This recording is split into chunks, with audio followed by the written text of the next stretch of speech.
അഗ്നിയിൽ കുരുത്ത ദുൽഖർ സൽമാൻ. വലിയൊരു കൊട്ടിഘോഷമില്ലാതെയാണ് ദുൽഖർ സൽമാൻ എന്ന നടൻ മലയാള സിനിമയിലേക്ക് കടന്നു വന്നത്. മമ്മൂട്ടി എന്ന സൂപ്പർ സ്റ്റാറിന്റെ മകന് ആഘോഷപൂർവ്വം സിനിമയിലേക്ക് കടന്നു വരാമായിരുന്നു. പക്ഷേ അതുണ്ടായില്ല. സെക്കൻഡ് ഷോ എന്നൊരു പുതുമുഖങ്ങൾ അണിനിരുന്ന സാധാരണമായൊരു സിനിമയിലൂടെയായിരുന്നു ദുൽഖർ എത്തിയത്. പിന്നീട് അതേ ഗണത്തിൽ കുറച്ച് ചിത്രങ്ങൾ വന്നു. തീവ്രം എന്നൊരു ആക്ഷൻ ചിത്രവും വന്നു.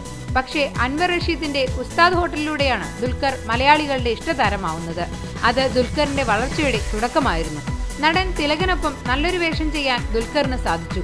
അതിനുശേഷം വന്ന ചില ചിത്രങ്ങൾ പരാജയപ്പെട്ടപ്പോഴും ദുൽഖർ പകച്ചുപോയില്ല. കാരണം 4 ചിത്രങ്ങളാണ് ഒന്നിനു പിറകെ ഒന്നായി പൊട്ടിയത്.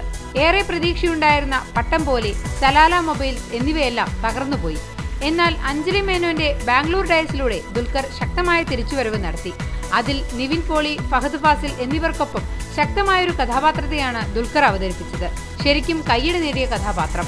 തുടർന്ന് ലാൽ ജോസിന്റെ വിക്രമാദിത്യനിലൂടെ ദുൽഖർ വിജയം ആവർത്തിച്ചു. ഗംഭീരമായ വിജയം. കൂടെ ഉണ്ണി മുകുന്ദനും. ഇപ്പോഴിതാ രഞ്ജിത്തിന്റെ ഞാൻ എന്ന ചിത്രത്തിൽ ഈ കഥാപാത്രങ്ങൾക്കെല്ലാം മുകളിൽ നിൽക്കുന്ന ഒരു വേഷം ചെയ്തിരിക്കുന്നു. KTN കോട്ടൂർ എന്ന സ്വാതന്ത്ര്യ സമര പോരാളിയായും രവി ചന്ദ്രശേഖർ എന്ന ബ്ലോഗറായും ഇരട്ട വേഷമാണ് ദുൽഖർ ചെയ്തിരിക്കുന്നത്. സിനിമയിൽ വ്യത്യസ്തമായ ഗെറ്റപ്പുകളിലൂടെയാണ് ദുൽഖർ കടന്നുപോകുന്നത്. ഒരുപക്ഷെ ഇത്രയും ചെറുപ്പക്കാരനായ നടനിൽ പാളിപ്പോകാമായിരുന്ന കഥാപാത്രത്തെയാണ് ദുൽഖർ ഗംഭീരമാക്കിയിരിക്കുന്നത്. മലയാള സിനിമയുടെ വരും നാളുകൾ ഈ നടനിലെല്ലാം ഭദ്രമാണെന്ന് ഈ ചിത്രം തെളിയിക്കുന്നു.